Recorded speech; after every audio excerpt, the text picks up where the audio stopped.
Right. Good afternoon, everyone. I hope you have time to catch lunch. I guess it is interesting that here over at the Tech Fair, we're talking about passenger experience going through an airport.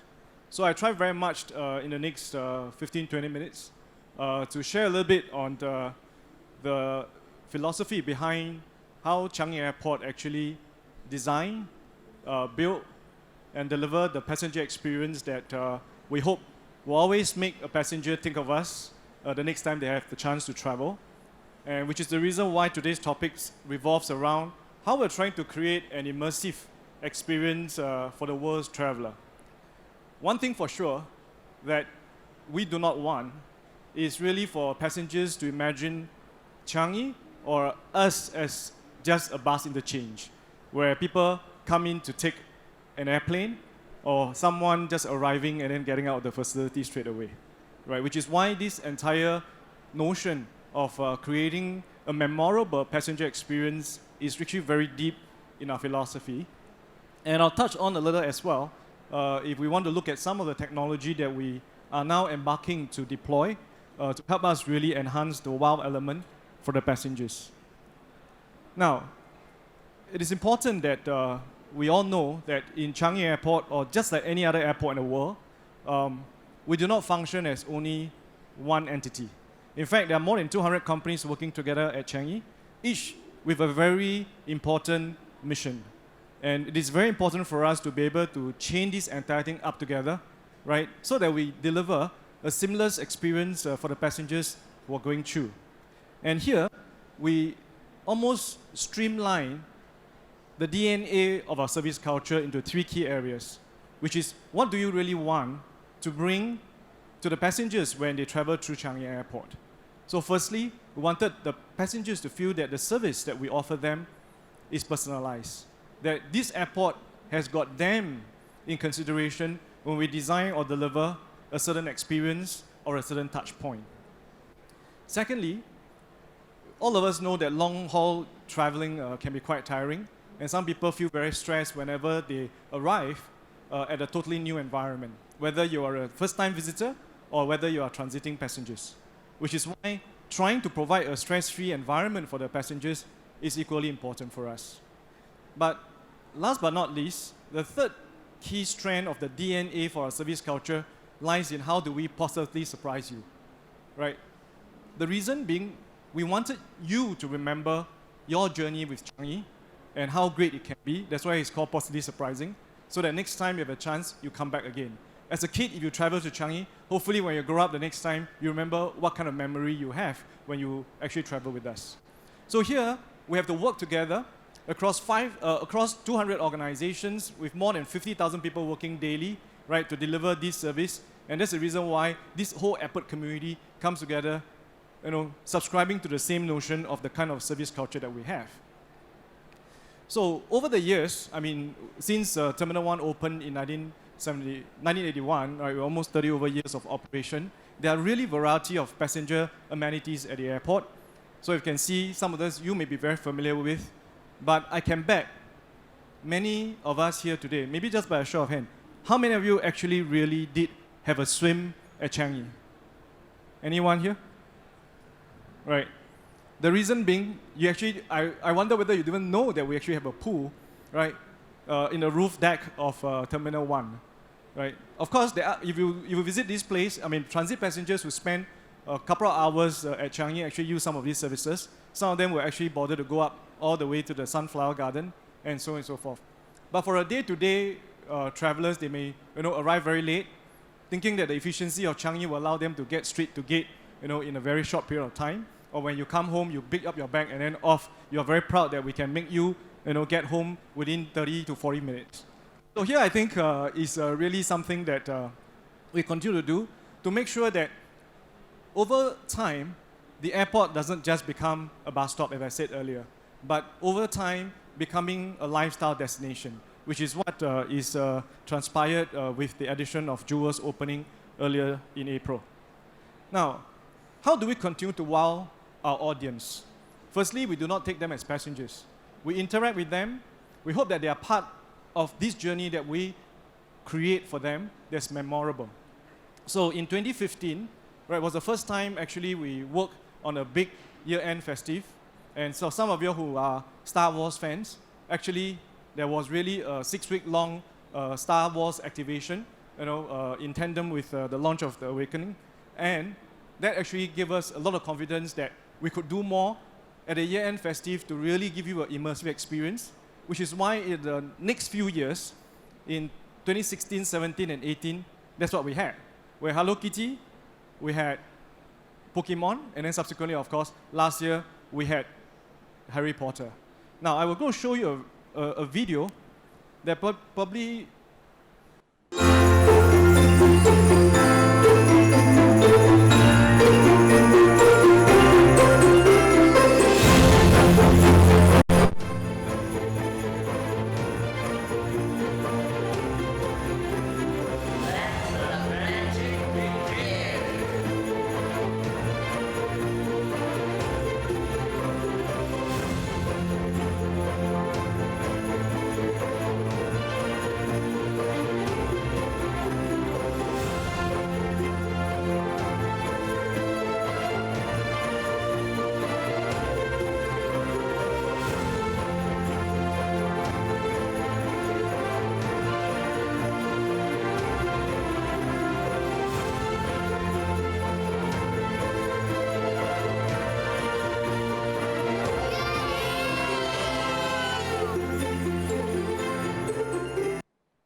So I don't know how many of you all had a chance to visit us last year to join this year-end celebration.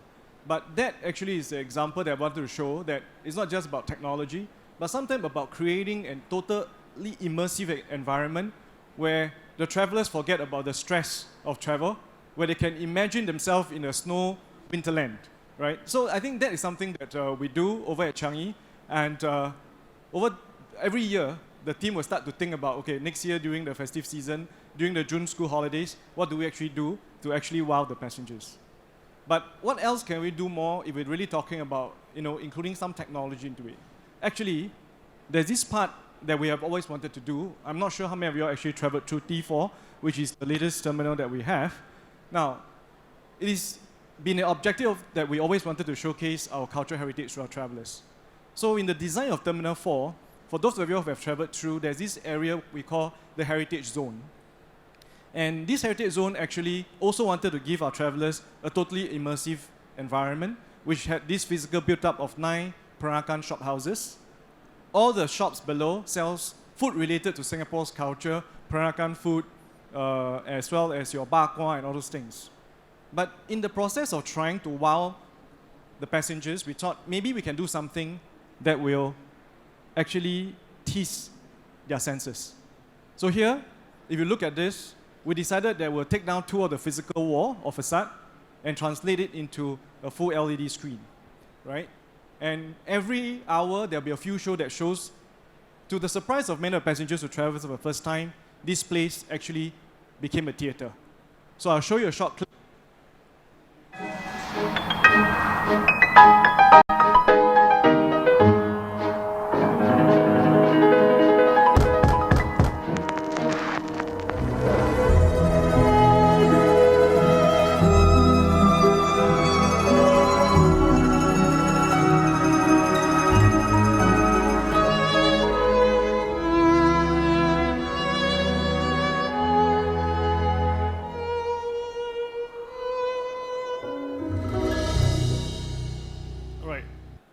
Won't show everything so that there's a reason for you to come visit us at Terminal 4.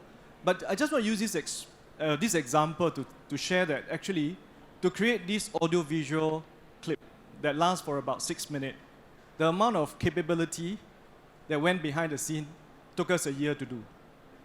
And actually, you look at this picture here, it's actually trying to show you a 3-dimensional representations of what could potentially be behind a shop front or a shop house facade on a 2-dimensional LED screen, right? And then you layer over the colors. In fact, some of these are real actors. Of course, they are real actors, but 60% of these things is all CGI. So really, this project that we tried or embarked on, took a lot of expertise in the entire AV arena, in being able to help us put these together. Right, and ultimately, the right aspect ratio, if you realize that if you look at this, next time you really see this in Terminal 4, check you can see the shoe of the actors, right? Because it must look the same whether we are second level, first level, on the right side or on the left side of the screen. In fact, we have now launched a second episode, not the Peranakan story, but now it's called Nanyang Blossom, and we'll continue to experiment with some of these new AV technologies that hopefully will tease the senses of the passengers as they go through Changi Airport. It's sometimes very difficult for people to remember your history. But I think love story sells, which is why it's called the Peranakan love story. And if it's colorful enough, you will come back and remember what you have seen and maybe learn more about Singapore's culture after you travel through us. Now, the latest addition to what we have at Changi Airport, which is why just now you were asked, how many of you all actually have visited Jewel? Maybe just by show of hand, how many of you have seen Jewel? Apologize that today I didn't bring the picture of the vortex or the forest valley, because I think you have seen enough of that on the social media. But today, wanted to talk a little bit about what we call the Changi Experience Studio, which is a 30,000 square feet digitally and immersive studio that's on the 4th level of Jewel. And the reason of setting up this digital experience center is really because we wanted to tell the history of Changi. People are very interested to find out how this airport has evolved over the last 38 years since we opened door in 1981.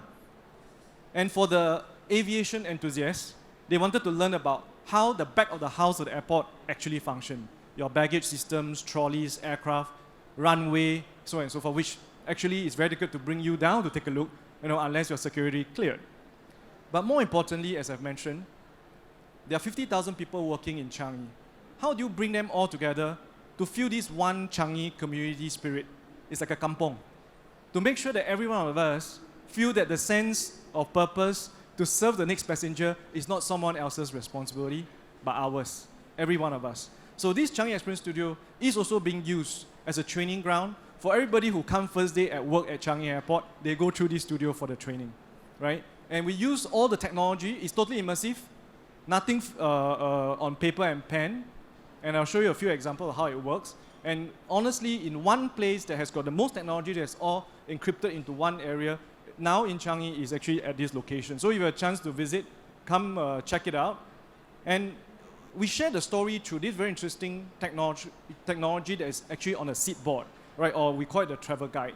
You see this boy in the picture, as well as the gentleman across. There's this piece of card that they're putting under a projector. There's nothing so special about this card. It's actually a piece of cardboard, right? White in color. And only thing that it has got 6 optical tracker embedded on it that allows you to project different content onto it at every single location within the studio itself. I'll show you a video of how this thing works.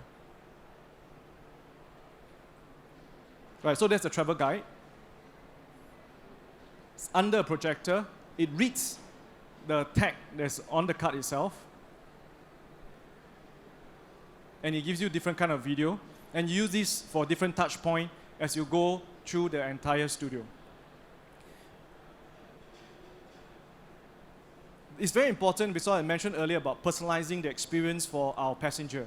When you go to a museum or a gallery, you want to watch a video clip that's put on a TV screen. You've got to wait for the whole clip to finish, then start again. In this case, you don't have to. You just put this under a projector. Even the neighbor that's standing next to you is halfway watching his clip. Your clip starts when you start. Secondly, the cards allow us to embed different languages in it, which is very important for an airport. So if you choose a card that says English, all your content will be projected in English. If you choose a card that says Mandarin, then it will be entirely in Mandarin. So that's another thing that we overcome. When people go to a gallery, you're going to wear all the translator and then return it at the end of the day. Now, this technology allows us to actually allow the passenger to walk through the entire gallery with just this piece of, and we let them take home after that as a souvenir as well. So here, I think, is something that the technology has enabled the experience of the passenger, right, and make this whole experience pretty immersive and personalized. But another thing that's important here is they wanted to create an interactive and personalized experience by learning through play.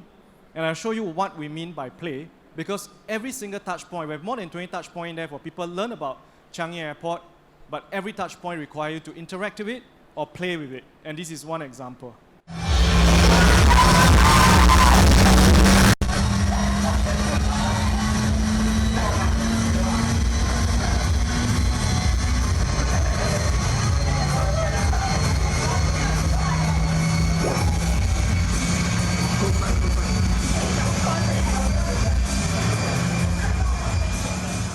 Yeah, this entire bicycle race is only 30 seconds. Because when you initially time it for 1 minute, everybody came down from the thing having leg cramps. We cut it down to 45 seconds, still cramp. So now it's 30 seconds.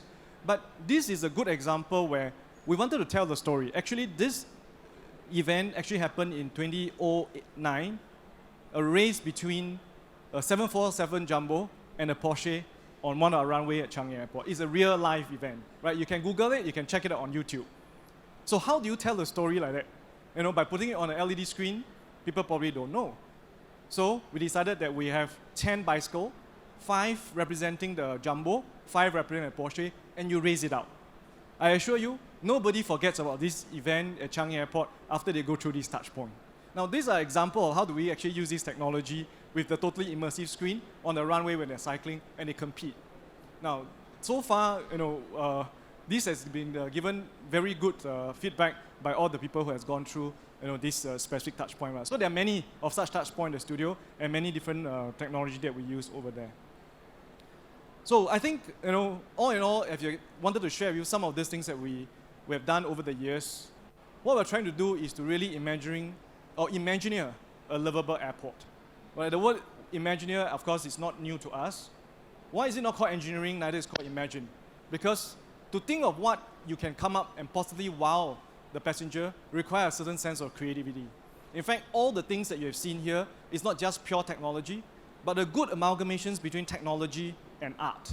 Art, I use it in a sense where you have graphics, you have got ideas, but how do you actually pair it together with the latest technology in a seamless manner, package it well, so that you really deliver this memorable experience for the passenger as they go through with us.